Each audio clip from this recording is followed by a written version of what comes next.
Casin. E di qualche dun ti domanderà cosa te ne pensi di questo rombo d'arco, di questo pum, di questa viabilità. Parla se sopra scena. Penso che il rondò sia la più bella roba che noi come comune abbiamo fatto insieme a Mattei. Vedo tutti che c'è da fare per trovare una soluzione che vada bene a tutta la popolazione. Viva, viva il rondò e fa girare tutta la città, Viva, viva il rondò con le sue strade piene di fumo. Rondò, rondò. Continua a parlare la mano nera. Mi è Roberto e conosco da una vita.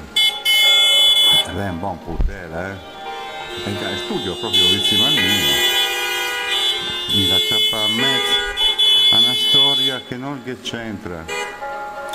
Dai che cambia tutto, ma non stai fare tutta sta guerra. Viva, viva il rondò e da ste robe che si vede, come il comune fanno d'accordo tutta la popolazione. Dice da sua è il Vittorio Agnini. Sono in carrozzella e quelle strae le forde testa. Piene di gicam e anche di ostacoli da cavallo, poi anche quei che di schela ne va meglio. Prima di sti misteri che costa soldi e fa soltanto casino. Viva, viva il rondò e neanche i preti fa più miracoli. Viva, viva il rondò che adesso è anche un mercatino. Finisce Casema e il sindaco Beppe.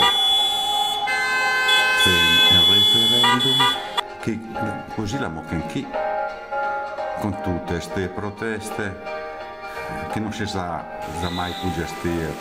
Dime sì o no che dopo che mette una pezza bastano sui giornali e dal Gadò sempre a sto comune. Viva, viva il rondò!